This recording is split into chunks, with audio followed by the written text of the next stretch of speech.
Hello everyone, welcome to SB institute. ভারতীয় সংবিধানের খুব গুরুত্বপূর্ণ আরও কয়েকটি কোশ্চেন নিয়ে আজকের ক্লাসে আলোচনা করব। সেই জন্য ইন্ডিয়ান পলিটি বা ভারতীয় সংবিধানের প্রত্যেকটি জায়গা এবং গুরুত্বপূর্ণ কোশ্চেনগুলো খুব সুন্দরভাবে বুঝে নিতে ক্লাসটি শেষ পর্যন্ত দেখো। কোনো জায়গায় বুঝতে না পারলে অবশ্যই তোমরা কমেন্ট করে জানাবে, এবং যদি তোমাদের কোনো প্রশ্ন থাকে সেটিও কিন্তু আমাদের কমেন্টের ভিতরে জানাবে। আর ক্লাসটি ভালো লাগে অবশ্যই লাইক কমেন্ট শেয়ার করো, এবং নতুন হলে চ্যানেলটিকে সাবস্ক্রাইব করে নিও। তাহলে চলো আজকে শুরু করব। আজকের ক্লাসের প্রথম কোশ্চেন কি আছে। আর ক্লাস শুরু করার আগে আরও একবার বলে দিই, শুধু যে আমাদের যে পলিটির ক্লাস হচ্ছে তা নয়, আমাদের চ্যানেল অর্থাৎ এসবি ইনস্টিটিউটের যে ইউটিউব চ্যানেল, সেখানে কিন্তু প্রত্যেকটা সাবজেক্টেরই কিন্তু ক্লাস হচ্ছে। ম্যাথের, রিজনিংয়ের, জিকের, হিস্ট্রি, জিওগ্রাফি প্রত্যেকটা টপিকের কিন্তু ক্লাস হচ্ছে। সেই জন্য বলবো তোমরা যারা নতুন দেখছো তারা কিন্তু চ্যানেলটিকে সাবস্ক্রাইব করে নিও, কারণ তোমাদের খুবই উপকারে আসবে। আর আমরা সদা সর্বদাই চেষ্টা করি তোমাদের আর কি পরীক্ষার যে আপকামিং পরীক্ষাগুলোর জন্য আর কি যে কোশ্চেনগুলো খুবই গুরুত্বপূর্ণ, আসার সম্ভাবনা প্রবল, এবং বা যেগুলো প্রিভিয়াস ইয়ারে এসেছে সেই সব কোশ্চেন নিয়েই কিন্তু আমরা আলোচনা করি। এমন নয় যে যা কোশ্চেন পেলাম তাই আর কি আলোচনা করে দিলাম, আর কি ইউটিউবে আর কি ক্যামেরা আছে সামনে বসলাম শুরু করলাম, এরকম বিষয় নয়। সেই জন্য বলবো তোমরা ফলো করতে থাকো এসবি ইনস্টিটিউট। আমরা কিন্তু প্রত্যেকটা বিষয়ের প্রত্যেকটা টপিকের গুরুত্বপূর্ণ ইনফরমেশন নিয়েই কিন্তু আলোচনা করি। তাহলে চলো শুরু করব। আজকের ক্লাসের প্রথম কোশ্চেন কি আছে দেখে নাও। আচ্ছা দেখো, প্রথম কোশ্চেনটা বলছে ভারতের মূল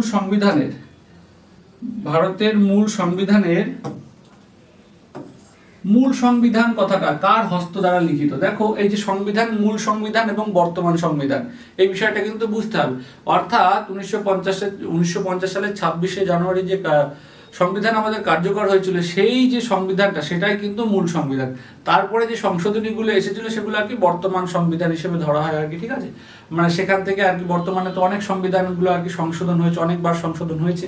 সেই জন্য মূল সংবিধানে কি ছিল এবং বর্তমানে, এগুলোও কিন্তু পরীক্ষাতে আসে। মূল সংবিধানে একরকম, আর যে বর্তমানে কি আছে সেটা একরকম। এখানে বলে দিয়েছে আমাদের কি মূল সংবিধানে কার হস্তলিখিত ছিল। অপশন কি দেখে নেবো। অপশন এ রয়েছে জিভি মাভালঙ্কার, কৈলাসনাথ কাটুত, প্রেম বিহারী নারায়ণ রায়জাদা, কানাইলাল মুন্সি। এখানে কিন্তু আমরা সঠিক উত্তর নেব অপশন সি। অপশন সি অর্থাৎ প্রেম বিহারী নারায়ণ রায়জাদা, এটাই কিন্তু হচ্ছে যে যিনি আর কি সংবিধান হাতে লিখেছিলেন। এই যে প্রেম বিহারী নারায়ণ রায়জাদা, যিনি সংবিধানটা হাতে লেখার জন্য একটা কন্ডিশন রেখেছিলেন, সেটা কি, সেটা যে সংবিধানের প্রত্যেকটা পাতাতে তার নাম লিখতে দিতে হবে, এবং সংবিধানের যে শেষ পাতাটি সেখানে তার এবং তার যে দাদুর নাম সেটা কিন্তু উল্লেখ করতে আর কি এই যে করবেন, এই মানে আর কি কন্ডিশনে কিন্তু সংবিধানটা কিন্তু তিনি লিখেছিলেন আর কি। আর আরো একটা বলে দিই, এখানে নন্দলাল বসু,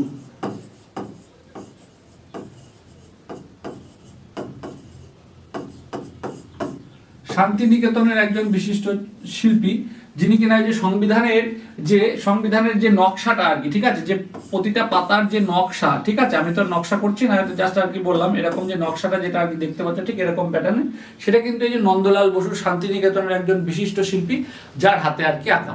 কি বললাম বোঝা গিয়েছে? তাহলে সংবিধান লিখতে হাতে লিখছেন কে? প্রেম বিহারী নারায়ণ রায়জাদা। সংবিধানের যে নকশাটা আর কি, যে পেজগুলোতে যে নকশা রয়েছে সেটা কিন্তু করছে নন্দলাল বসু, যিনি শান্তিনিকেতনের একজন বিশিষ্ট শিল্পী। আর কি এখানে আরো একটা ইনফরমেশন আমরা একটু নোট করে নেবো, সেটা হচ্ছে কি দেখো, সেটা এই যে জিভি মাভালঙ্কার বা গণেশ বাসুদেব মাভালঙ্কার হলেন ভারতের যে আর কি কেন্দ্রীয় আইনসভা বা পার্লামেন্ট, তার আর কি প্রথম স্পিকার। সেটা হচ্ছে কি জিভি মাভালঙ্কার বা গণেশ বাসুদেব মাভালঙ্কার। এটাও কিন্তু মনে রাখবে, এবং এটা কিন্তু পরীক্ষাতে আসে। আচ্ছা দেখবো নেক্সট কোশ্চেনটা কি আছে। বলছে দেখো ভালো করে বুঝবো প্রত্যেকটা কোশ্চেন। মৌলিক অধিকারের তালিকা থেকে, মানে যে মৌলিক অধিকার ছিল আর কি মূল সংবিধানে, এক কথায় যদি ভাবি, নিম্নের কোনটি বাদ দেওয়া হয়েছে। মৌলিক অধিকার আমরা আছে কত জানি, পার্ট 3-তে আছে মৌলিক অধিকার। ভারতীয় সংবিধানের পার্ট 3-তে আছে কি, কত ধারাতে আছে, 12 থেকে 35 ধারাতে আছে। বহুবার আমি ক্লাসে বলেছি, ঠিক আছে, 12 থেকে 35 ধারায় মৌলিক অধিকারগুলো রয়েছে। এই মৌলিক অধিকার বর্তমানে, অর্থাৎ যখন আর কি সংবিধান আর কি আমাদের কার্যকর হচ্ছে, অর্থাৎ মূল সংবিধানে কিন্তু মৌলিক অধিকারের সংখ্যা ছিল কতগুলি? মৌলিক অধিকারের সংখ্যা ছিল 7টি। কিন্তু বর্তমানে মৌলিক অধিকার কতগুলি আছে? বর্তমানে মৌলিক অধিকার রয়েছে আমাদের 6টি। অর্থাৎ একটি মৌলিক অধিকার বর্তমানে নেই বলতে কি এই মৌলিক অধিকারের তালিকা থেকে সেটাকে বাদ দিয়ে দেওয়া হয়েছে। এই কোশ্চেনটা সেটাই, যে আর কি মৌলিক অধিকারের তালিকা থেকে কোন মানে অধিকারটা বাদ দেওয়া হয়েছে, সেটা কি? এক নম্বর দেখে নেবো মত প্রকাশের স্বাধীনতা, শিক্ষার অধিকার, সি তে কি বলছে বসবাসের অধিকার, ডি হচ্ছে ব্যক্তিগত সম্পত্তির অধিকার। সঠিক উত্তরটা কিন্তু অপশন ডি।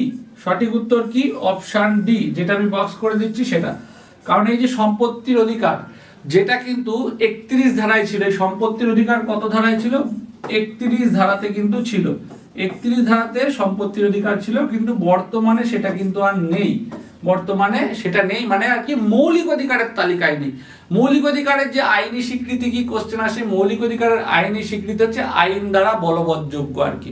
যদি মৌলিক অধিকার কখনো লঙ্ঘিত হয় তাহলে যে ভারতের যে বিচার ব্যবস্থা, সেই বিচার ব্যবস্থা কি? বিচার ব্যবস্থা সুপ্রিম কোর্ট কত 32 ধারায়, আর সুপ্রিম কোর্ট এসসি লিখলাম, আর হাইকোর্ট এইচসি লিখলাম কত 226 ধারায় মৌলিক অধিকার পুনর্বহাল করার জন্য রিটস জারি করতে পারে, রিটস বা লেখ জারি করতে পারে আর কি।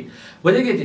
অর্থাৎ আমাদের যে মৌলিক অধিকারগুলো, এগুলো কিন্তু কি আমরা যদি আমাদের মৌলিক অধিকারের উপর কখনো আর কি আঁচ আসে, তখন কিন্তু আমরা কি কোর্টের দ্বারস্থ হতে পারি এবং আমরা আমাদের মৌলিক অধিকারগুলো দাবি করতে পারি আর কি। সেটাই বলেছে। অর্থাৎ মৌলিক অধিকারের আইনি স্বীকৃতি হচ্ছে এগুলি আইন দ্বারা বলবৎযোগ্য। কিন্তু এই যে আর অন্যান্য যে আইনগুলি রয়েছে সেগুলো কিন্তু কি, সেগুলো হচ্ছে সাধারণ আইনি স্বীকৃতি রয়েছে। অর্থাৎ এই যে সম্পত্তির অধিকার 31 ধারাতে ছিল মৌলিক অধিকারের তালিকায়, সেখান থেকে যখন বাদ দেওয়া হয়েছে, অর্থাৎ এটা কিন্তু এখন বর্তমানে আছে কত ধারায়? এটা বর্তমানে আছে, খুব ভালো করে দেখবে, 300 এ ধারাতে কিন্তু এটা বর্তমানে রয়েছে।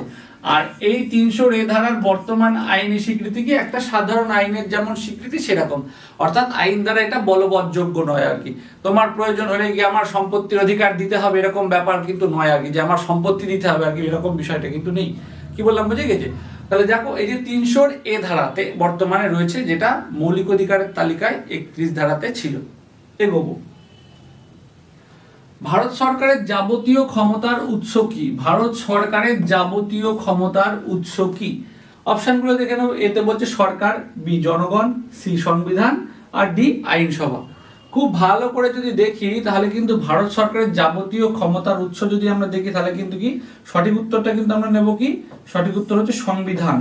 সংবিধানটা কিন্তু নেব। এখানে কিন্তু অনেকে ভুল করে আইনসভা বা জনগণ করে।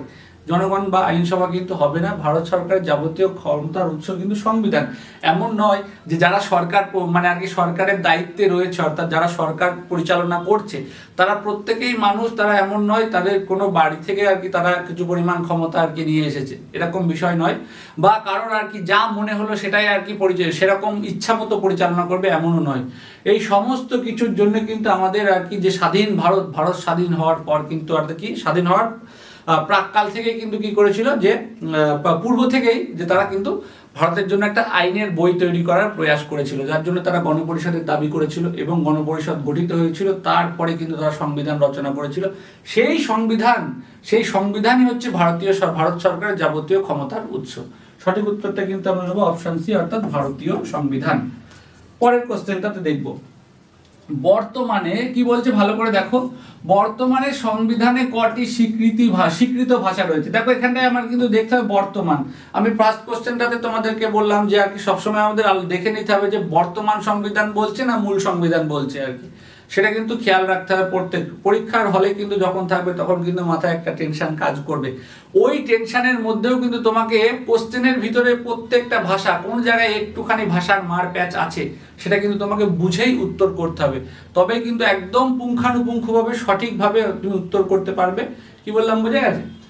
আচ্ছা, বর্তমান সংবিধানে কটি স্বীকৃত ভাষা রয়েছে? অপশন এ 14টি, বি 16টি, সি 18টি, ডি 22টি।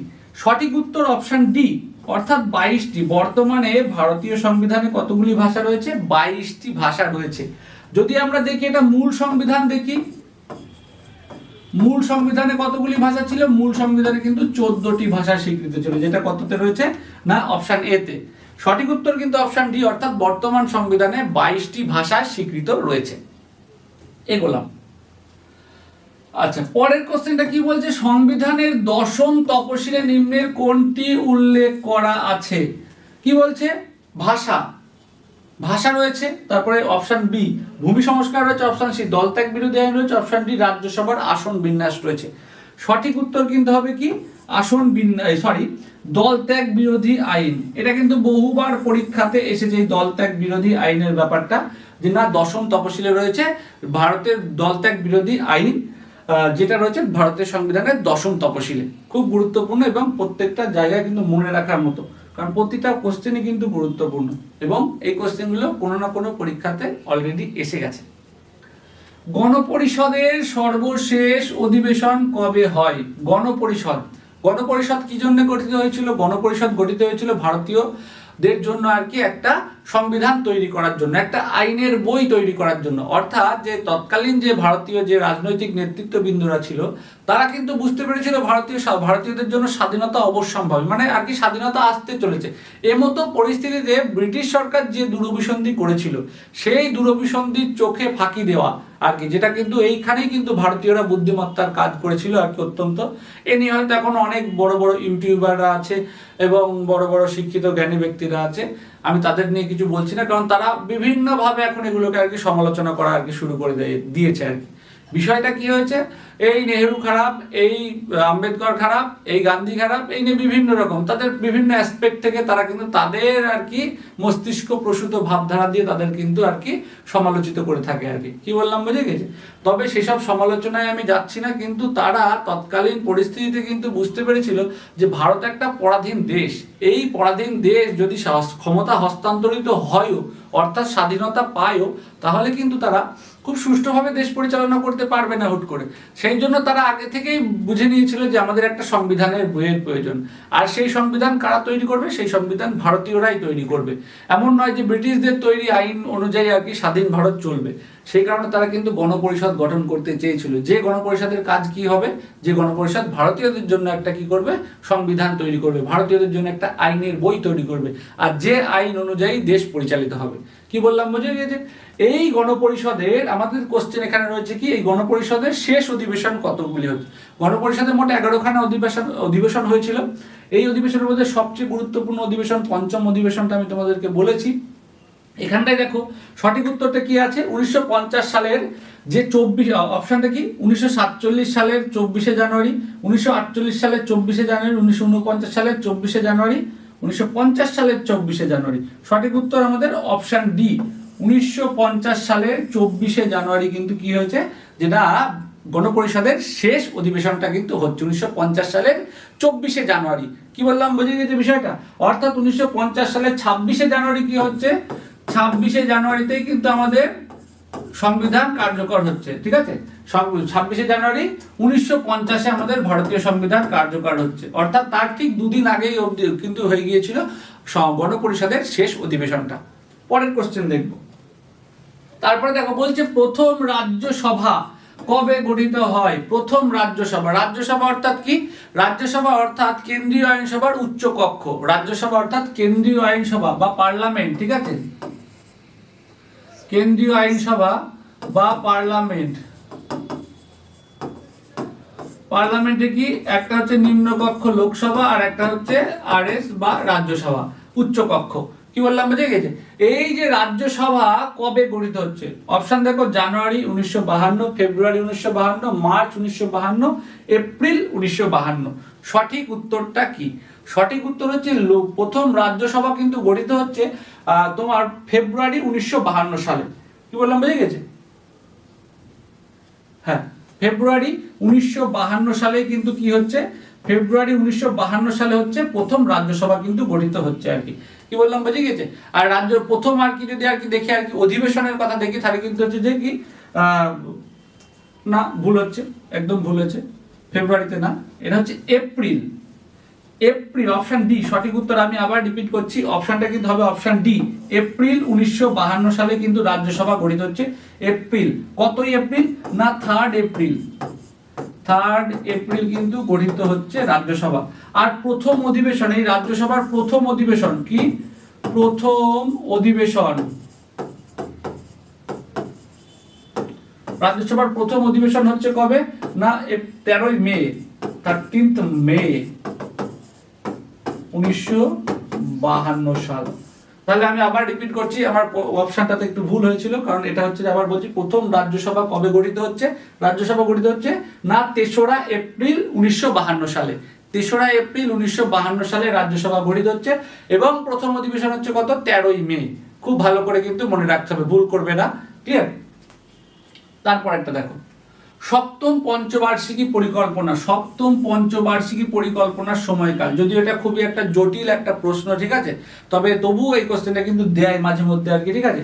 সব পঞ্চবার্ষিকী পরিকল্পনা শুরু হচ্ছে কত 1951 থেকে, 1951 থেকে প্রথমটা আর কি 1951 থেকে 1956, কি বললাম বুঝে গেছে, এটা প্রথমটা আর কি। আর এই পরপর কিন্তু এই যে পঞ্চবার্ষিকী 5 বছর করে টার্মে কিন্তু আর কি এগুলো হচ্ছে।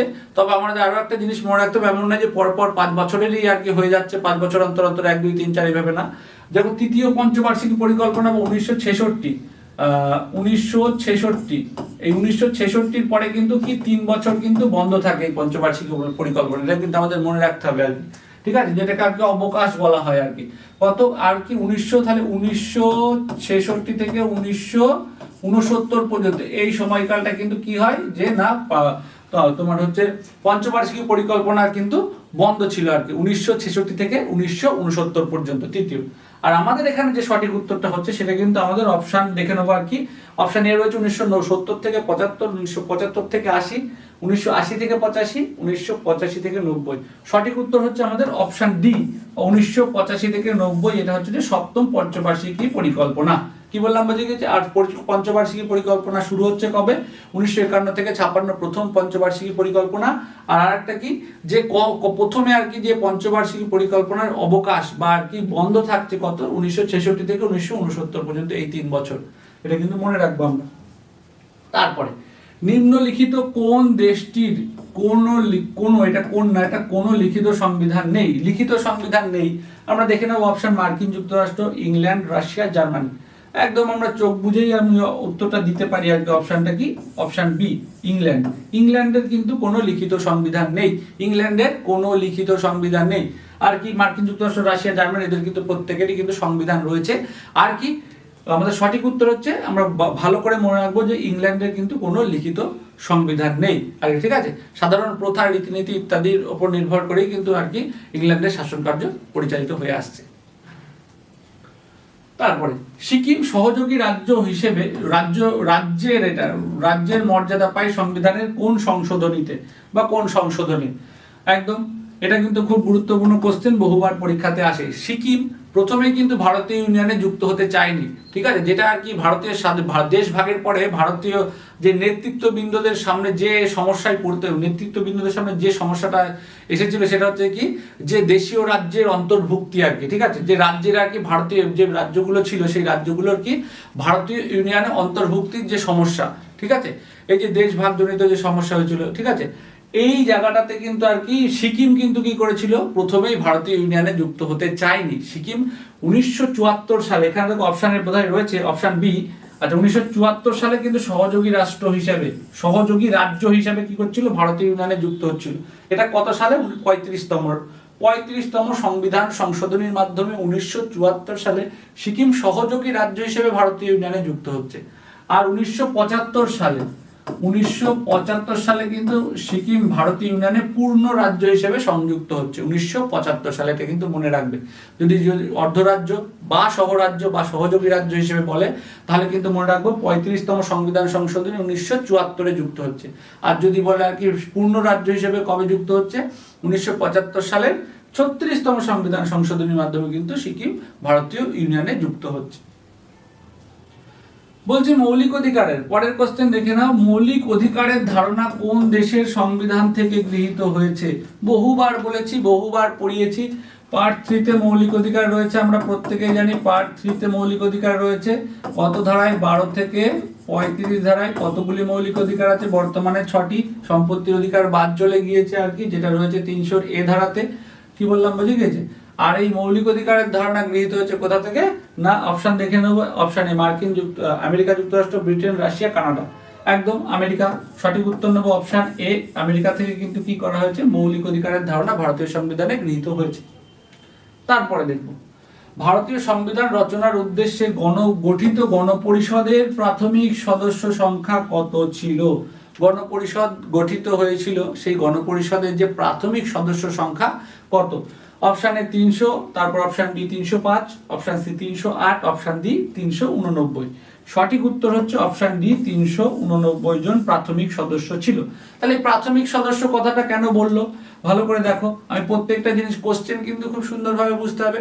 তার কারণ কোনো জায়গায় বলছে প্রাথমিক, কোনো জায়গায় বলছে আর কি যে এখন বর্তমানে আর কি, ঠিক আছে।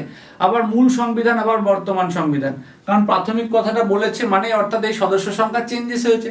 এটা মনে রাখতে হবে 1947 সালে যখন আর কি দেশ ভাগ হয়ে গেল, 1947 সালে দেশ ভাগ হলো বা স্বাধীনতার পর কিন্তু এই যে গণপরিষদের সদস্য সংখ্যা হয়েছিল কত, 299। এটা কিন্তু মনে রাখবে। সেই জন্য এখানে কিন্তু প্রাথমিকভাবেই কিন্তু বলা হচ্ছে আর কি, প্রাথমিকভাবে গণপরিষদের সদস্য সংখ্যা হয়েছিল কত, 389। কি বললাম, বোঝা গেল? আচ্ছা দেখো, বলছি কত সালে ভারতীয় সংবিধানের খসড়া প্রকাশিত হয়েছিল? সঠিক উত্তর দেখে নেব, অপশন এ 1946 সালে।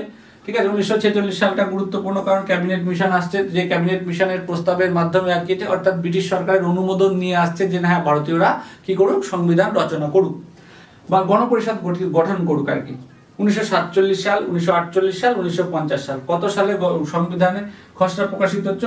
অপশন সি 1948 সালে কিন্তু সংবিধানের খসড়া প্রকাশিত হচ্ছে। কোথায় না, ভারতীয় গণপরিষদে। কি বললাম, বোঝা গেল? আচ্ছা দেখি তাহলে আজকে যে ক্লাসটা যতগুলি কোশ্চেন ছিল আমি আলোচনা করলাম। তোমাদের কোনো জায়গায় সমস্যা হলে বা কোনো বিষয় যদি আরো এক্সপ্লেন চাইছো বা কোনো বিষয় বুঝতে পারোনি, সেটা যদি তোমাদের এরকম কোনো প্রবলেম থেকে থাকে, তোমরা অবশ্যই কিন্তু আমাদের কমেন্টের মাধ্যমে জানাবে। ক্লাসটি কেমন লাগলো জানাতে ভুলো না কমেন্টের মাধ্যমে। আর যদি ভালো লেগে থাকে অবশ্যই লাইক, কমেন্ট, শেয়ার করো। নতুন হলে আমাদের চ্যানেলটিকে সাবস্ক্রাইব করে নিও। দেখা হচ্ছে পরবর্তী ক্লাসে। দেখতে থাকো এসবি ইনস্টিটিউটের ইউটিউব চ্যানেলের প্রত্যেকটি এমসিকিউ সেশন। Thank you.